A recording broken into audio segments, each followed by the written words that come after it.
guérison intérieure ou comment nourrir notre rapport à la vie pour développer toute la magie de l'instant.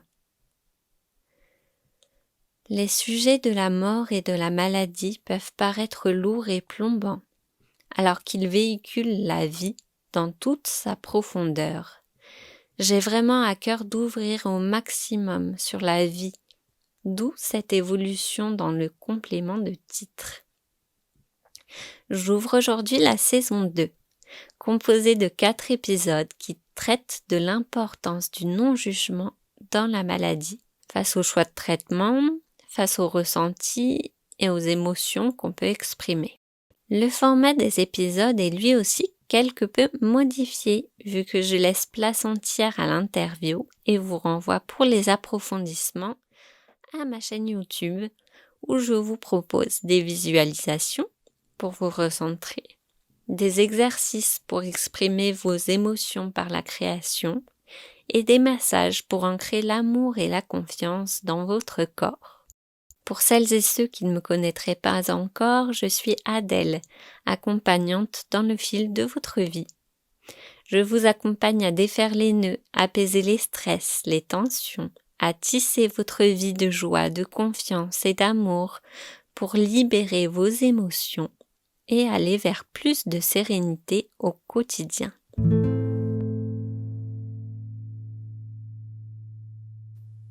Martine est thérapeute holistique, multipotentielle. Ses accompagnements sont globalement sur le thème du guérisseur intérieur. Elle vient ici nous parler du choix du cœur, de son propre miracle.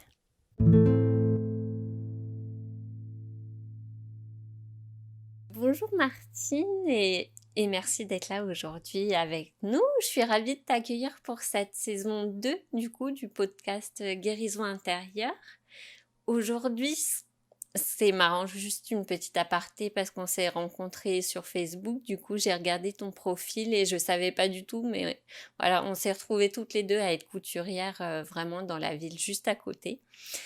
Et après, voilà, il y a plein de liens qui se sont tissés. Donc aujourd'hui, je voulais t'interroger vraiment sur cette voix du cœur. Comment... alors, oui, l'importance du non-jugement face à nos choix de traitement, face à nos émotions ressenties lors d'une maladie, lors d'une épreuve, on va dire. Et comment dans une société qui fait énormément de choix de raison et qui résonne beaucoup dans la tête, on va dire, comment se positionner, comment toi, t'as réussi à te positionner et quels apports, quelles choses t'aurais envie de dire, voilà, des personnes qui sentent que c'est le cœur qui parle mais qui n'arrive pas, voilà, peut-être à écouter cette voix par peur du jugement, par peur de l'extérieur en fait. Voilà.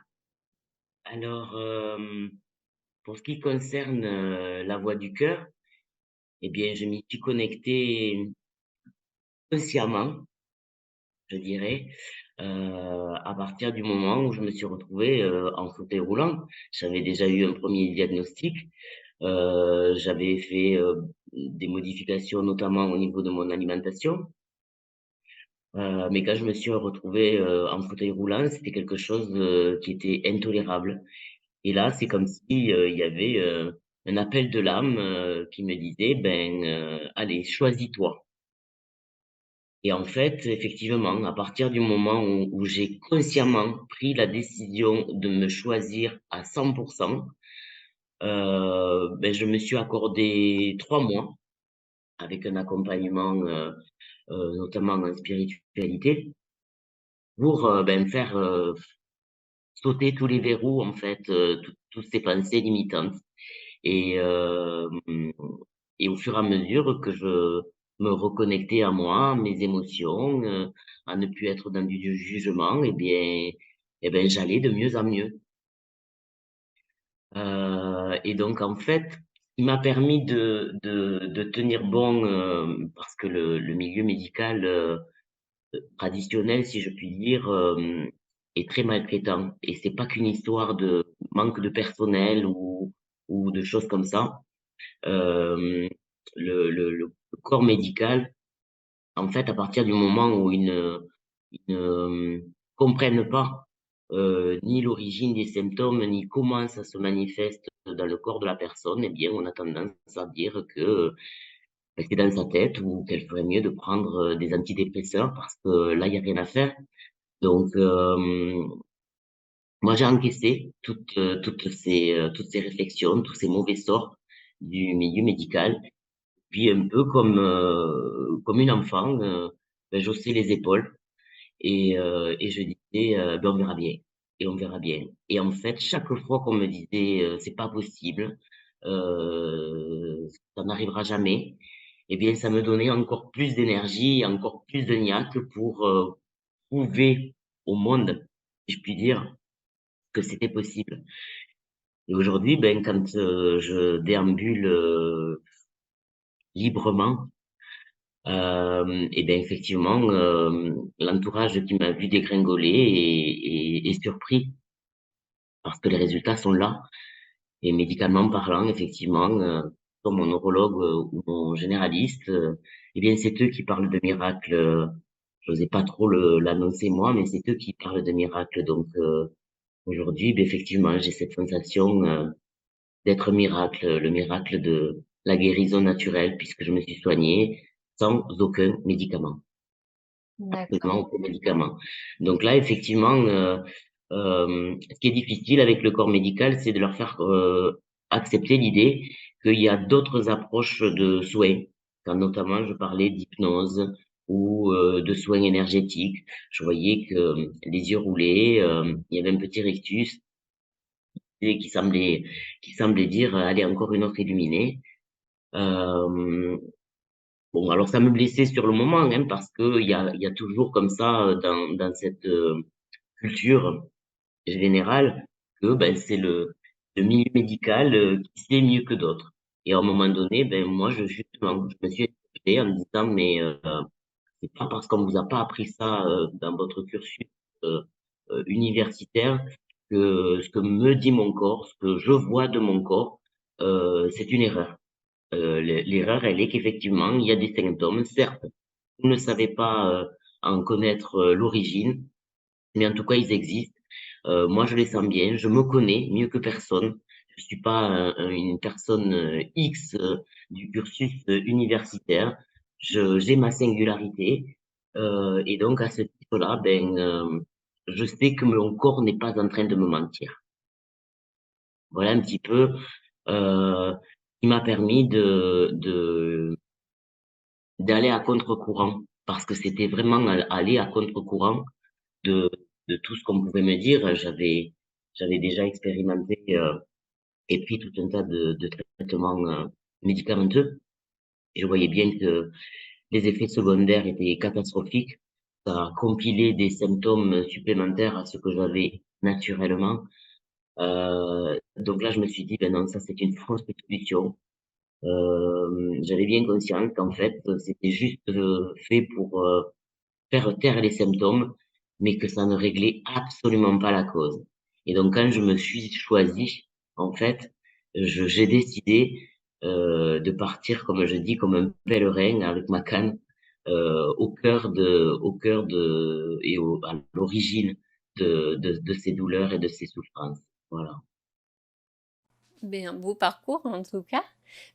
Et tu dirais que ce qui t'a conduite, ce qui t'a guidée, c'est finalement c'est la confiance, c'est l'écoute totale de ce qui se passait en toi. C'est ça. En fait, ben, on a tous des pensées limitantes, hein, alors, moi, j'oscillais entre la bonne fille, la mauvaise fille, euh, la mytho, la folle. Donc, j'oscillais entre tout ça. Et puis, malgré tout, dans la mesure où j'ai un parcours universitaire en sciences humaines, j'avais suivi plusieurs psychothérapies également. Je me disais, mais non, c'est pas possible.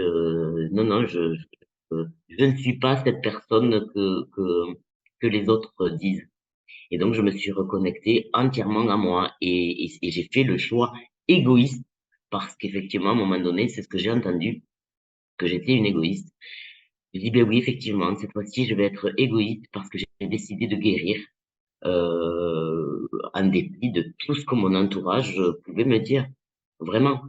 Je, je m'étais choisi à 100%, en fait. Je m'étais choisi à 100%. Et tout ce qu'on pouvait me dire, eh ben, ça glissait comme l'eau sur les plumes d'un canard, quoi. Voilà, ça me donnait une espèce d'arrogance qui faisait que, ben, voilà, vulgairement, je pourrais dire, j'en avais rien à foutre. Mais vraiment, à partir du moment où j'avais fait de moi ma priorité, mais vraiment à 100%, hein, je me rendais très peu disponible à mon entourage parce que j'avais décidé, je m'étais donné timing de 3 mois et pendant 3 mois, ben, je ne répondais à aucune sollicitation de mon entourage. Et je disais, ben non, j'ai pas le temps. Non, j'ai pas le temps. Oui. Et ça paraissait incompréhensible puisqu'a priori, je faisais rien de mes journées et de me dire que j'avais pas le temps, ça paraissait incompréhensible, pour mon entourage. Mais ben, tous les jours, je m'appliquais à faire mes exercices de respiration, de méditation. J'ai suivi un stage de yoga. C'est comme ça que j'ai vu que mon corps a récupéré progressivement de la souplesse, alors que en centre de rééducation notamment, eh ben, j'avais des paliers où le corps ne voulait plus rien faire. Et là, bizarrement, à partir du moment où je m'étais accepté dans ma globalité, eh bien, je pouvais faire de mon corps ben, n'importe quoi. Voilà. Et aujourd'hui, ben, effectivement, je vois bien que j'ai retrouvé de la souplesse. Je peux marcher pendant plus de 10 kilomètres. Donc voilà, je suis ravi de m'être choisi et aujourd'hui, ben, j'accompagne les gens effectivement à se choisir à 200% du coup. Eh oui. Bah, en tout cas, merci pour ce témoignage. Ça me fait penser à plein de choses. Du coup, je vais essayer d'ordonner un petit peu. Il y a déjà, je sais pas si tu connais le livre Guérir envers et contre tout. Non, celui-là, je le connais pas. Eh ben, c'est un livre vraiment génial que je conseille à tout le monde, malade ou pas d'ailleurs, parce que même ceux qui accompagnent des personnes malades, on a tous en fait on a tous à voir avec la maladie un jour ou l'autre. Et c'est un livre qui parle de ça. Et ce qui est très intéressant, c'est justement qu'il a été écrit par 3 personnes, dont 2 qui sont dans des parcours un peu psychologie et un docteur voilà, qui vient du corps médical et qui a quand même réussi à faire des études sur le pouvoir, la force du mental en fait, le pouvoir. Alors, eux, ils appellent ça a été traduit en français en plus, ils appellent ça l'imagerie mentale. Voilà. Mais bon, ça me fait penser à ce que tu dis parce qu'il voilà, il décortique un peu tout le processus d'une maladie, tout ce qui peut amener à une maladie et l'important dans un traitement quel qu'il soit médical ou non médical ou peu importe, c'est la personne en fait. C'est effectivement le choix de la personne à 100% et la confiance que la personne va accorder à telle ou telle méthode, tel ou tel médicament, telle ou telle personne qui va la conseiller ou la soutenir. Mais voilà, il y a que de se choisir effectivement à 100%. Et la deuxième chose, je rebondis, euh, c'est quand tu disais, ça paraissait bizarre aux autres que je dise, bah non, je suis pas disponible alors que bah, t'étais là. Mais oui, ça c'est ultra important de se donner le droit de dire, bah non, dans ma tête, je suis pas disponible, peut-être que mon corps vous paraît là, mais en fait moi non, je suis ailleurs, je suis là pour moi. Et ça, je pense effectivement que c'est déjà pas facile en fait à assumer. Et deuxième chose, c'est effectivement un choix qui est ultra important parce qu'à partir du moment où on l'a fait, je pense qu'effectivement tout derrière rebondit en fait sur nous.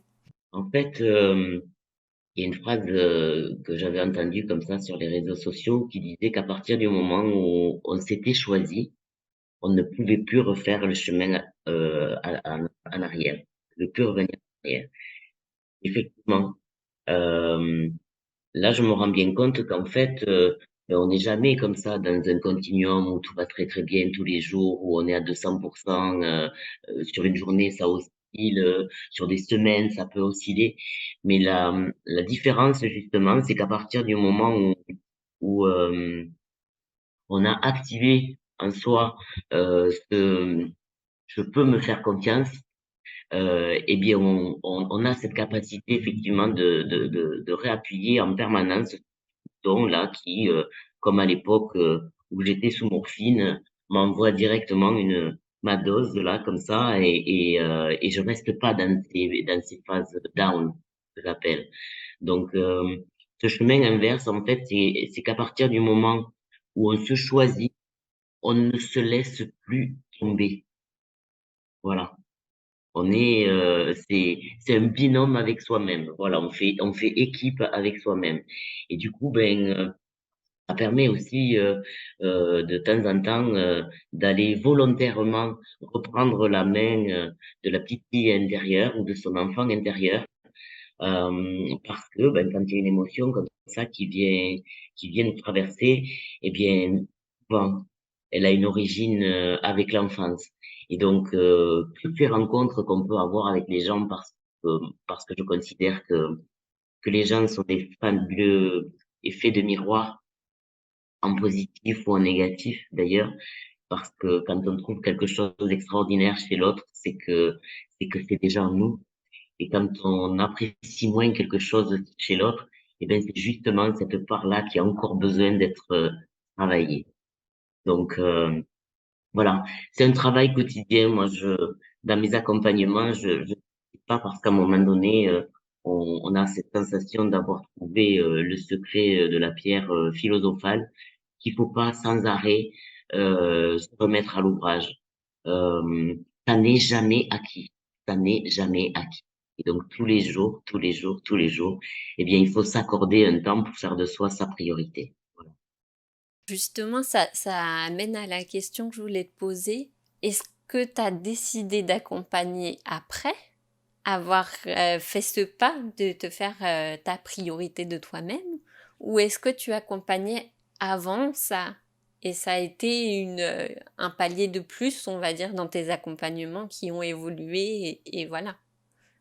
Alors, j'accompagnais avant, puisque j'ai travaillé plus de 20 ans dans le secteur social. Donc, j'accompagnais avant. Que repérer les gens, déjà, quand je faisais ces accompagnements, c'est que j'avais une espèce de clairvoyance qui les perturbait un petit peu parce que c'est comme si j'avais une espèce de radar qui permettait de toucher du doigt pile poil où ça faisait mal chez l'autre. Et donc, ça, c'était mes aptitudes naturelles, j'ai envie de dire, avec lesquelles je suis né. Mm. C'est profondément en Pâques. J'avais effectivement cette hypersensibilité qui me permettait d'avoir un filtre de compréhension de l'autre qui concertait un petit peu. Mais toujours pareil, quand on est pris comme ça avec le syndrome de l'imposteur et qu'on ne s'accorde pas de la valeur ou qu'on ne se donne pas de la valeur, eh bien, on ne se sent pas légitime à accompagner les gens. Et à partir du moment où moi je suis passé par ce parcours santé et ce parcours de guérison, eh bien là quelque chose en moi m'a dit mais en fait ta mission d'âme elle est là. Il y a beaucoup trop de gens en souffrance, que ce soit physique ou psychique. Il y a beaucoup trop de personnes en souffrance. Et là, à un moment donné, il faut que tu te reconnectes à cette mission d'âme, que tu acceptes pleinement, tu embrasses pleinement cette mission d'âme et que tu repartes sur les routes, effectivement, en pèlerin, différemment cette fois-ci, pour porter la bonne parole, que effectivement on a tous en nous ce pouvoir de guérison, parce que le corps humain est une machine extraordinaire qui a cette capacité de régénération en permanence. L'exemple le plus commun que j'utilise, c'est quand on se taille un doigt, eh bien, il n'y a rien à faire, ça cicatrise tout seul. Donc, j'aime bien utiliser cette image et cette métaphore pour montrer que si on peut le faire comme ça au niveau cutané, eh bien, on peut le faire dans n'importe quelle dimension de notre corps. Donc, effectivement, ça a été un palier supplémentaire parce que, ben voilà, quand je vois les gens en souffrance, eh bien, j'aurais envie de les aider. Et après, il y a aussi, ma, ma petite voix intérieure qui dit, pas parce que toi, tu as fait le choix de guérir que tout le monde a cette propension.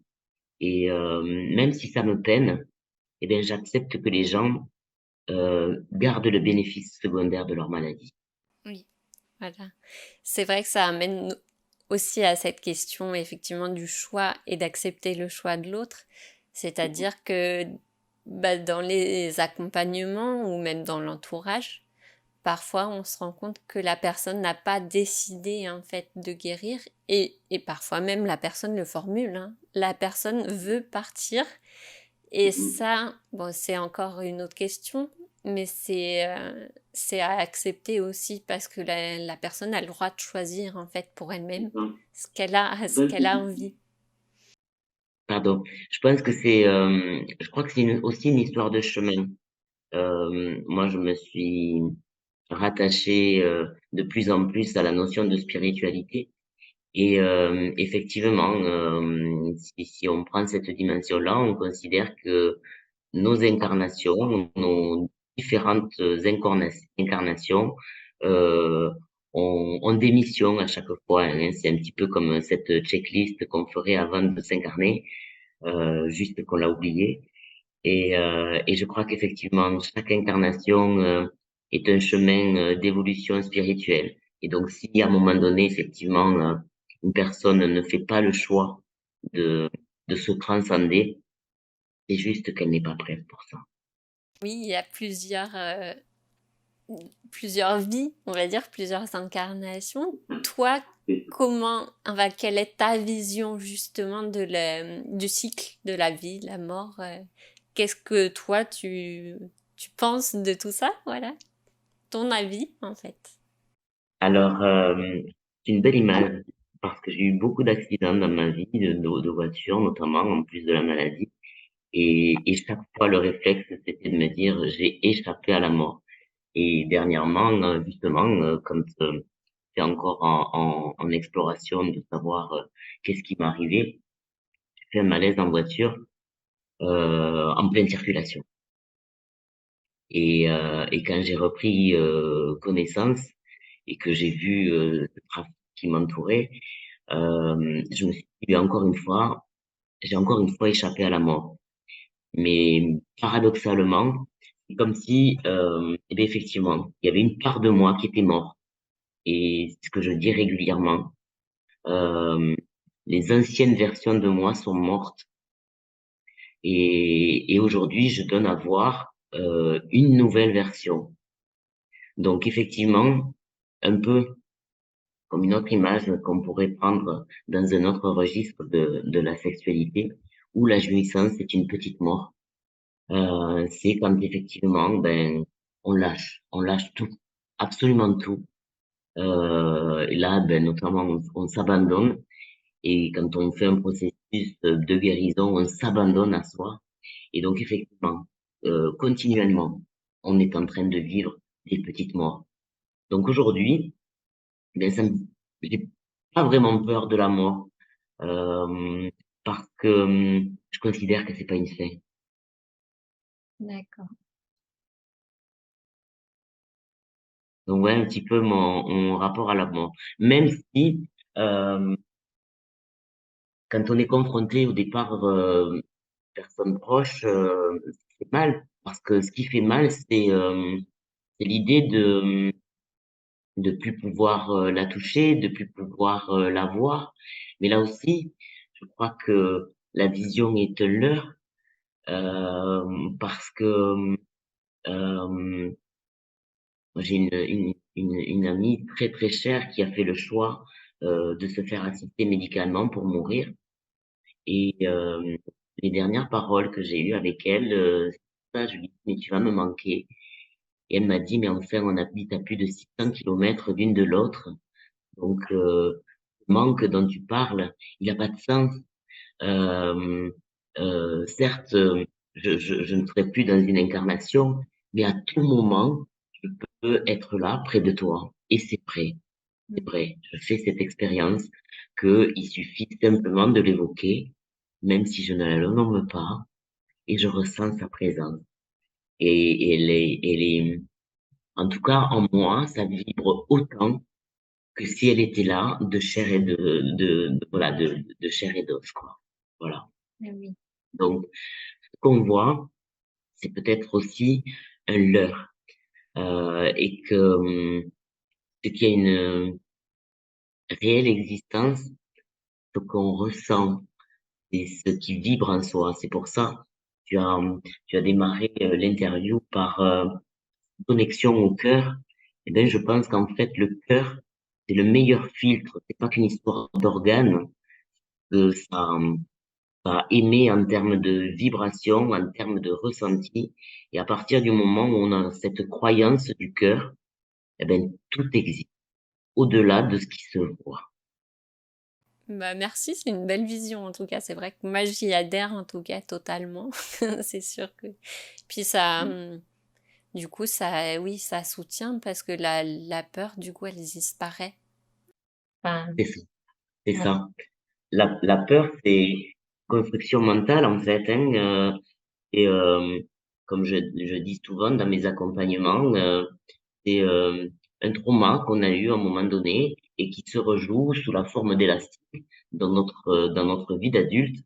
Et donc, effectivement, la peur, c'est juste une création du mental qui s'est ancré comme ça, là, et qui se rejoue dans des situations qui n'ont plus rien à voir avec l'origine. C'est pour ça que je parle toujours de revenir à la source, comme, euh, comme sur, par exemple, des maladies génétiques, on va chercher le patient zéro. Euh, eh bien, la peur, c'est exactement le même processus.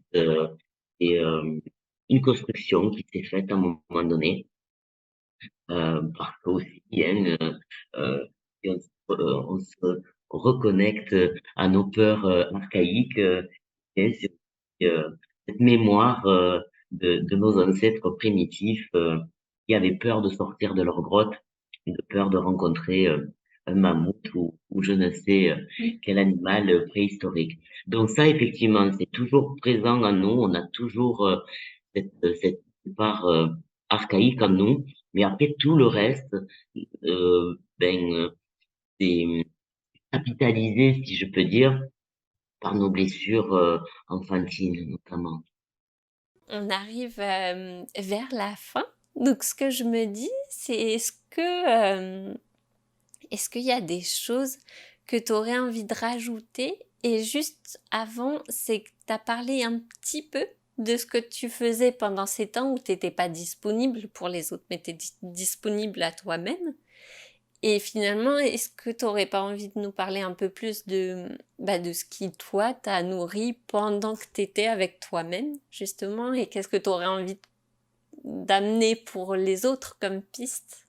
Alors, le mot de nourrir, effectivement, il a tout son sens dans la mesure où effectivement, j'ai d'abord commencé par une transition alimentaire parce que ben, l'alimentation industrielle, elle est toxique. Donc, j'ai appris effectivement à cuisiner différemment et me rendre compte et mettre en pratique une phrase qui est venue comme ça intuitivement où je disais que ce qui passe par notre bouche a le pouvoir de nous nourrir ou de nous pourrir. Et donc, à partir du moment où j'ai fait cette transition alimentaire, j'ai basculé dans ce que j'appelle moi l'alimentation en pleine conscience. Et donc, par exemple, quand je fais des jeûnes, euh, eh bien, j'aime bien me laisser appeler par les aliments. Euh, Parce que ben, c'est un petit peu un état pranique dans lequel eh bien l'aliment dont mon organisme a besoin eh ben va s'imposer.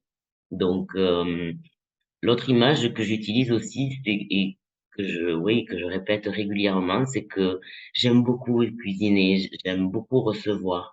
Et ce temps de préparation d'un repas, c'est comme si je donnais de l'amour. Et là, effectivement, ben, je me suis nourrie en me donnant de l'amour. Voilà. J'ai appris à être une mère pour moi. Donc, effectivement, ce temps de ralenti dans lequel mon corps m'avait mis m'a permis de me aussi de me reconnecter à moi et de considérer que cette lenteur apparente, eh bien, c'était juste le temps que moi j'avais besoin, ben, pour me régénérer, pour me donner de l'amour. Quand on fait un câlin à son enfant, on n'a pas le regard comme ça sur le chrono. On profite pleinement de ce temps-là, on se remplit pleinement de ce temps de partage, de ce temps d'amour. Eh bien, effectivement, moi, quand je n'étais pas disponible pour les autres, c'était simplement parce que je laissais grandir l'amour de moi.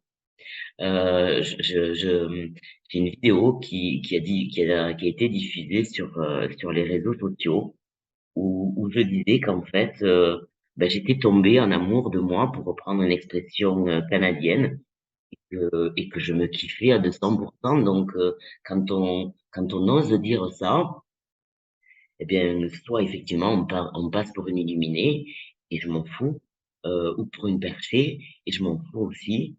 Euh, Aimer soi-même, c'est le plus beau cadeau qu'on puisse se faire parce qu'on est comme ça dans cette croyance ou dans cette recherche de cet abandon de chercher l'amour chez l'autre, alors que déjà on ne sait pas s'aimer soi-même.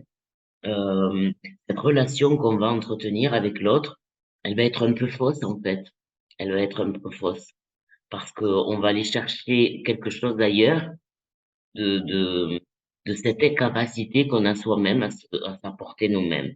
Donc, tout ce temps que je me suis consacré, c'était un temps pour m'aimer moi-même. Merci beaucoup vraiment pour ce partage parce que c'est magnifiquement dit. C'est vraiment très très beau. Et du coup, ça fait une magnifique ouverture pour le coup au thème qui était la maladie, donc qui est assez étriqué, on va dire, et qui l'ouvre finalement ben, à la vie pleine et consciente. Complètement. Ce que je dis dans mes accompagnements, en fait, c'est que euh, je, je, je donne les clés pour devenir son propre guérisseur et pour vivre au quotidien le bonheur d'être vivante. Et merci beaucoup encore, et je pense que ça résonnera chez beaucoup aussi. Donc merci. Merci infiniment. À tout bientôt, Adèle.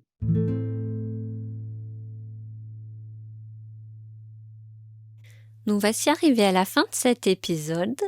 J'espère de tout cœur qu'il vous a plu. Dans la description, vous retrouvez tous les liens dont on a parlé aujourd'hui.